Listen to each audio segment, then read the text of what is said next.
Roddy, we're in the world of DIY, but there seems to be a lot of people who think that they can do a professional's job. And to a certain extent, there's a percentage of those who can. We get quite a few people that wants to basically take out the funeral director and do it themselves. And there's a couple of motivations for it. One will be that they think they can do the job on their own and they are independently minded, and that would be the Kiwi way. The other reason would be is because they don't want to spend money on a funeral director. And between those two extremes, they're both the same flip side of the same coin, I guess. The funeral director sits in an awkward position because we have an industry and a profession that is based on doing things right the first time and always getting it right, because we make the joke that funerals you can't do over. Marriages, yes. Funerals, no. And so you don't get a chance to correct a mistake. And because it's a very emotional time, there is a lot. If something goes wrong, it tends to be out of proportionately a bigger issue than it would be on a day-to-day. It's very, very simple. If you're playing a track of music at a party and you play the wrong track of music, at a party you stop, play the right piece of music, and life carries on. At a funeral, the funeral director plays the wrong track of music, and without being too blunt about it, the complaint that you'll get from the family will be like it was the worst event on that particular day globally. And we understand that, and so we're very particular about everything we do is belt and braces. We have plan A, B and C. We organise, we rehearse, we get everything done and behind the scenes so families don't have to think about it. And so generally, most funeral companies, if they're anywhere halfway competent, it will happen the way it's been organised, the way it has been set out, and what they get is what they're going to pay for, and it should tick all of the boxes.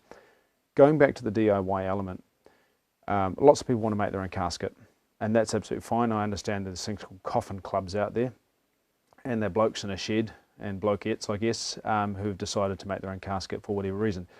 I think the making of the casket is more of a social thing and something fun to do, as opposed to they've got a burning desire to have their own casket, because most people aren't anticipating using it for some considerable length of time. But I was involved in a funeral very recently where a young man died. Actually, one of my very good friends died, and another mate of mine made his casket. He was a carpenter, and it was totally appropriate, and it made total sense. It was going to be a custom casket anyway, and so the funeral company involved, it wasn't our funerals in the North Island, but they were very supportive of that because that had significance to that family, to that group of friends. And I, as a funeral director looking on the outside, thought it was entirely appropriate.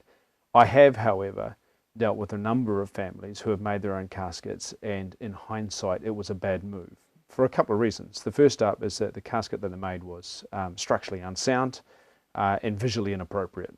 It looked horrible. And it didn't look dignified, and the finishing quality was poor, because what most folks don't think about is that if they haven't already made it prior to the person dying, they've only got a very short window of time to get it done. And it's not the easiest of things to make. And so often it's rushed, they put themselves under immense pressure, and it gets pushed out at the last possible minute. They've worked until 2 in the morning, the day before the funeral, they're tired, they're grumpy, and it just created the pressure they didn't need. I have had other ones where the family have done it well in advance, and they've painted it, and kids have been drawn all over it, and it's been fantastic. Again, comes back to the basic premise of good funeral directing, that things are done in advance, carefully, and in considered matter, not at the last moment. I've been with other families where they have chosen to do things themselves because they feel they can. Might be a slideshow, might be organising the music, and inevitably I'll get a call at 9 or 10 o'clock the night before the funeral saying, oh, we've just run out of time, we haven't got, can you do X, Y, Z? Often we can, but at that point we're having to pay somebody else to do it, bring in a subcontractor, the cost goes through the roof, and the satisfaction level from both parties, both the funeral director and the family, also goes through the roof, because it feels like a stress that didn't need to happen. So my thoughts are in regarding DIY is that if you're going to go that way, most funeral companies are supportive to a point, as in they'll give you advice and information, but what they want you to do is do it well in advance. They don't want to be doing it in the 2 or 3 day window that a normal death occurs and a funeral occurs. So it's very much a matter of, okay, getting good advice, deciding what's appropriate for you to do. And also remembering that funeral companies do this every day of every year, and in some cases, one of our companies has been doing it for 124 years. We should know what we're doing. We should make it happen appropriately. If you provide a casket as a family, A, you've got to make sure that the person fits inside it, but B, you dress them up as well, don't you? We do two things when a family provide a casket. The first thing we do is we stress test it. We want to make sure the bottom's not going to fall out of it. So we will impose some weight in there. Generally that involves us standing in it on a trestle to make sure that it'll support the weight of the deceased. The second thing is, by law, any body that is being transported must be transported in a leak-proof container. So we will generally line the casket with some sort of impermeable membrane, aka plastic, to make sure that it meets that particular statute. Thirdly, and less importantly, it's an aesthetic thing. Sometimes the family will have lined it what we call a side set, which is basically drapery inside of the casket to hide the internal manufacturer and just to make it look more like a bed.